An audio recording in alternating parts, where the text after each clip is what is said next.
Namhlanje ke angiqale kule sikhathi lapho oqale khona umshikashika ukuthi ngixoshwe. Kusho ukuthi bengibambe uhlelo noma bengibambela omunye umsakazi kolunye uhlelo oluphakathi nezinsuku. Ngithi mangiliqeda nje sengiyahamba ke ngithi ngisemotweni ayingithola icall eqhamuka kuproducer walolu hlelo ekade ngilwenza. Hayi umphathi omkhulu uyangibiza, ayingiphuthumeke nami. Ngifika ke kumphathi omkhulu ayi uhleli yedwa nje useboardroom lapha ahleli khona. Abese yangitshela ukuthi empeleni bengafanele nami ngabe ungenile lapha yanohlelweni. Ngoba manje sine pressure yabantu eninabo kuleli business lenu noma kule company yenu. Kathi ke ngizwe nje ususe emoyeni nakhona ngengacabanga ukuthi ngikhiphe emoyeni ngabe ngathi hayi awuthi ngikiyeke usalisuliqedela uhlelo. Ngoba uthe umuqala nje emoyeni lo munye walabo abantu okuyena kosibangela ke pressure kakhulu ukuthi khishwa emoyeni nokuthi nje uxoshwe nele wakuzwa nje wavele amabombo wabhekisa la emsakazweni samtshela ukuthi hayi kulungile zokhuluma nami ngabe liphela uhlelo ukhona ke la emsakazweni. Kodwa ke engizokutshela kona manje ukuthi abesebeka incwadi la phambi kwami ukuthi incwadi yokungisaspenda leyo athi lapha esikhona ke manje okusho ukuthi we will unschedule you ulimi ke lo lapha emsakazweni olusuke lisho ukuthi uyasuspendwa noma uyamiswa emsebenzini. Kusho ukuthi ke ngimiswa ngenxa ye pressure ekhozwa phakathi kwabanye yilo muntu athi ukhona la emsakazweni. Ngiyisayineke leyo letter abese ngitshela kumphathi omkhulu ukuthi hayi umtshelile ukuthi uzophinda ambize futhi. Nampela ke bese yambiza amcele ukuthi akangena ingene lensizwa ngiyayazi nami futhi. Bese phendukela kuye ayayitshela ukuthi hayi sengimsuspendile ke. So ngeke usamuzwe emoyeni kodwa ke bese eyicela futhi lensizwa ukuthi ayichaze ukuthi kwenzekeni. Ayichazeke insizwa indaba ukuthi kwenzekeni abese buyela kumina akabuze ukuthi ngizoyikhokhela nini lensizwa imali yayo. Khumbula ukuthi umphathi kahle kahle kulona udaba lokuspace sakhe lo akangena indawo kulolu daba kodwa ke phela ngoba umphathi kufanele ukuthi ngimphendule and ngenze commitment ke ukuthi ngizokwenza kanjani yipi indlela engizokwazi ukuthi ngihlele ngayo. Sama ngingazwe nje ukuthi why bekubaluleke kangaka ukuthi umphathi atshele umuntu oyi-outsider ukuthi hayi usengimisile ke emsebenzini njengoba kade ngichazelile ukuthi ubekade ne pressure eqhamuka kulomuntu ukuthi angimiswe emsebenzini. Kangiqala ukuzwa into enjalo. Hayi kuba ukuthi ke kuyahlukana ke ngaleso sikhathi committee lokuthi hayi ngizokwenza luphi uhlelo nalensizwa. Hayi bese siyahamba ke siyahlukana.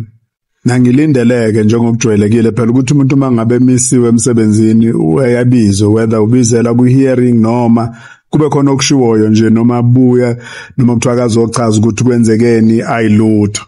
Uthe enyangeni elandelayo hayi umphathi aphinda ngifonele futhi angibize. Hayi ngingazi noma mhlawumbe ngize ku hearing. Mhlawumbe futhi ngingakuveza ukuthi enye into eyingimangalisile ngimhla wayekade ngisasuspenda ukuthi wayeyedwa. Akekho progress manager, oku line manager phela, akukho HR, uye nje umphathi omkhulu yena yedwa. Well sekunalensizwa ke sesibathathu la. Hayi mangibiza emva kwesikhathi esingangenyanga bese ngiyaya hayi mangithi ngiyafika nje umphathi hayi angitshela ukuthi hayi kuzoba khona sizojoina uHR kodwa kuzomfaka kulayini ngoba wayese office elikhulu eJohannesburg. Dayamfake kuHR bese ke ngethulela ke indaba ezaba buhlungu kakhulu ukuthi hayi umsakazo su decide ukuthi u terminate contract with immediate effect. Aisha benginikeza lencwadi fanele ngisayineke phela. Hayi bese ngimtshela ukuthi hayi ngeke ngikwazi ukuyisayina ngizocela ukuthi ngiyisayine ngibuyise kusasa. Ayavume hayi kulungile abese ke eya ku HR ambuza ukuthi kukhona yena angafisa ukukusho athi HR akukho angakusho akukho angakuphawula ukuthi kulungile ukuthi yonke into right. Okay, hayi kuba ukuthi ke nami ngiyaphuma ke sengiphuma nayo leyo ncwadi sengixoshiwe ke njalo emsebenzini. No hearing, no meeting, no call. Akaze nje kwezi ngagcina ukuhlangana nomphathi omkhulu mhla wayenginikeza incwadi yokungisaspenda. Ngihlangana naye emhlanganweni wesibili uzokunikeza incwadi engixoshayo emsebenzini. Ngixoshelwa ikhampani ebithenga isikhathi la ekhaya. Akukho nolodwa usuku lapho le company yakazwakala kulowa msakazo esikhathini ayingasithengile nolodwa. Nakuba inarrative eyinikezwa abezindaba nabantu nje in general kwakungazi ukuthi ngasebenzisa uhlelo engangilwenza noma inhlelo engangizenza ukuthi ngidayise ama services ayenzwa icompany yami. Kwakungelona iqiniso lokho and bayakwazi futhi lokho. Ngamanye amazwi wawungangena completely nje umsakazo ekuthenini wawungaze kufike ukuthi ungihlanganise nabantu becompany nebusiness engahlangani nomsakazo okwakukuthi nje kuphela ibusiness ithenga isikhathi emsakazweni and yes ngiyingxenye yomsakazo kodwa ngiyi-independent contractor and umuntu we-independent contractor banayo right ukuthi babe nenkampani noma bahwebe ngaphandle komsakazo as long as leyo nto ingenayo i-conflict of interest emsakazweni. Ngizoyibamba lana le ukuze ingabi yinde kakhulu, ngizoyibamba la ngizoqhubeka kwenye futhi elandelayo ngikutshela ukuthi kwenzekeni ke makufanele ukuthi ngibuyise lencwadi ngosuku olulandelayo. So ke njengoba ngigcine ngihambe nencwadi ye termination of my contract bekufanele ngiyibuyise ngosuku olulandelayo, ngithe ngingakayibuyisi kwasho ukuthi kuzo lezo nsuku ngangikade ngihlela ukuyokwenza uhambo nomntwana wakaphinda ngene. So kusho ukuthi kwakulokhu kuseyinhlelweni nje obviously ke because it's a high profile interview awuyenzi nje kuba ukuthi uyamema umuntu, kwakuba ukuthi progress manager uyazi and the entire team okuyena sasihlela nayo kuba ukuthi ke ihhovisi likamntwana lalizoconfirma ukuthi umntwana uzoba available nini. Ngizothola ikholi ke ngosuku olulandela usuku engixoshwe ngalo ukuthi ilete ngicabanga ukuthi liwu secretary noma uPA kamntwana kaphinda ngene confirming ukuthi umntwana uzobe khona ekhaya kwaphinda ngene.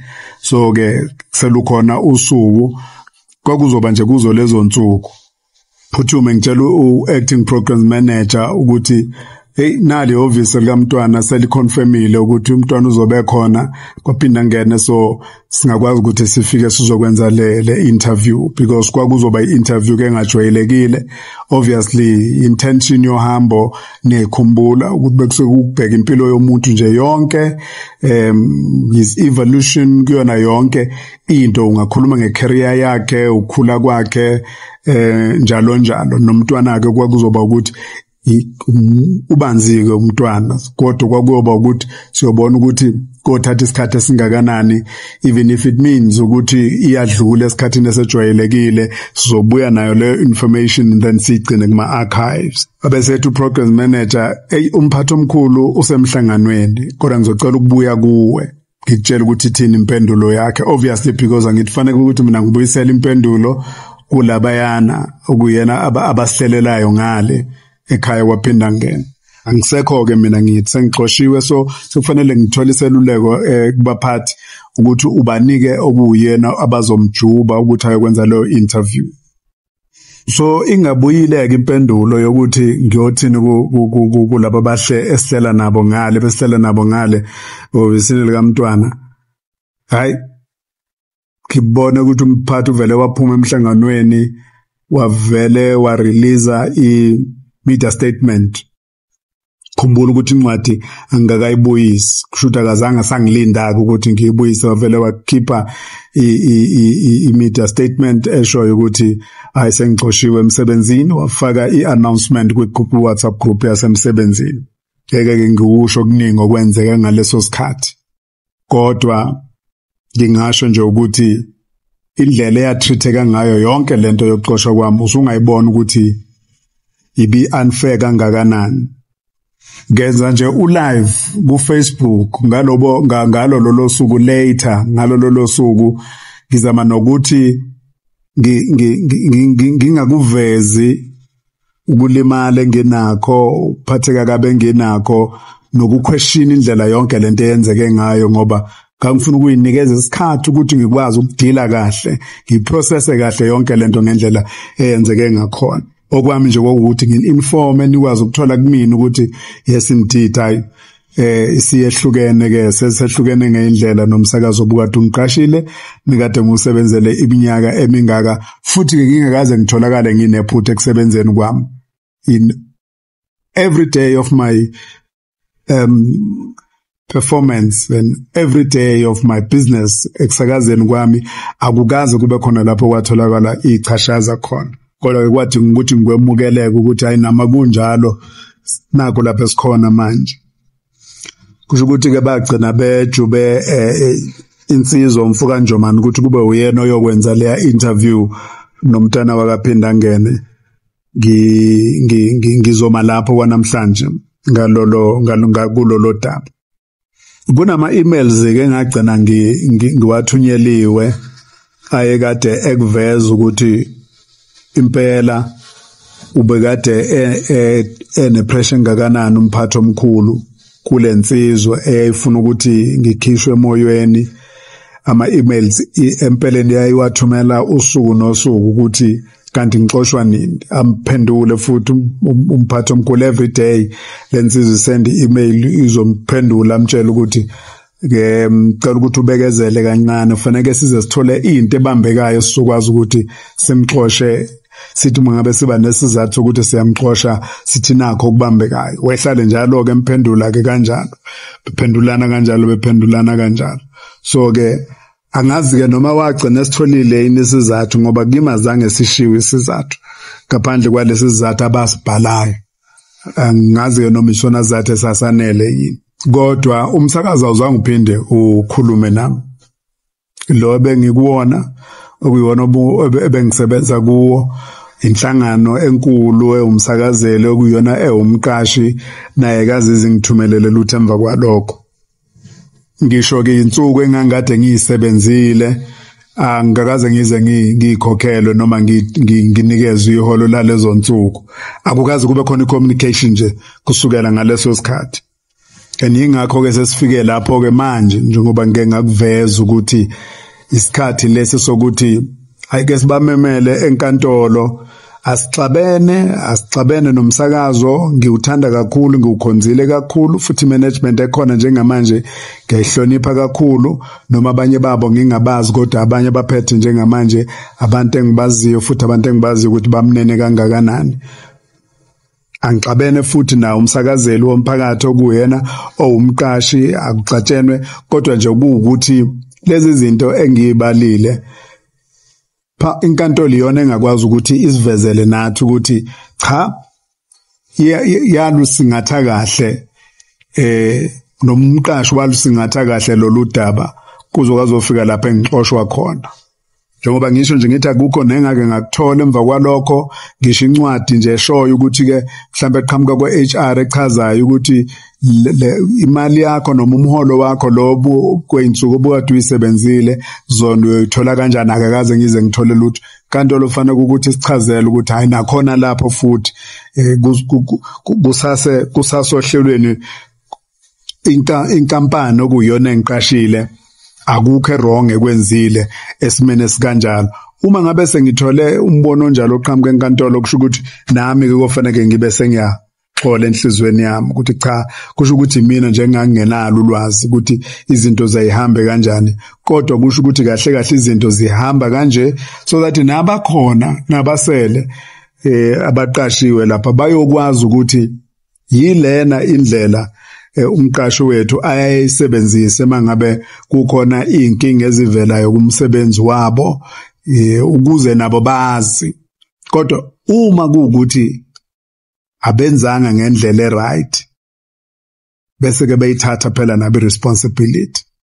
so kakuliwa ukuthi nje kuphela ukuthi inkantolo iyakwazi yona ukulalela inhlangothi zombili ibisinikeza isinqumo ukuthi hayi Buthelezi kuhambe kahle konke akukho kube wrong xola ndoda noma umqashi awuzange uhambise izinto ngendlela take a responsibility so yilokho nje bafowethu ngakhulukazi ngoba ngilivezile lolu daba ukuthi sisemalungiselweni okuthatha siluyise enkantolo ukuze lezi zinto lezi zibe ventilated ukukwazi ukuthi kube khona ozoyithatha responsibility nami ngithathe responsibility ukuthi hayi no ngiyabonga ukuthi ngendlela okwahamba ngayo nakho ukucacisa ukuthi cha akukho lapho ku wrong khona umqashi aba wrong khona yimi nje engangi wrong ngedwa nabo futhi makukuthi khona lapha babe wrong khona bayithathe responsibility yalokho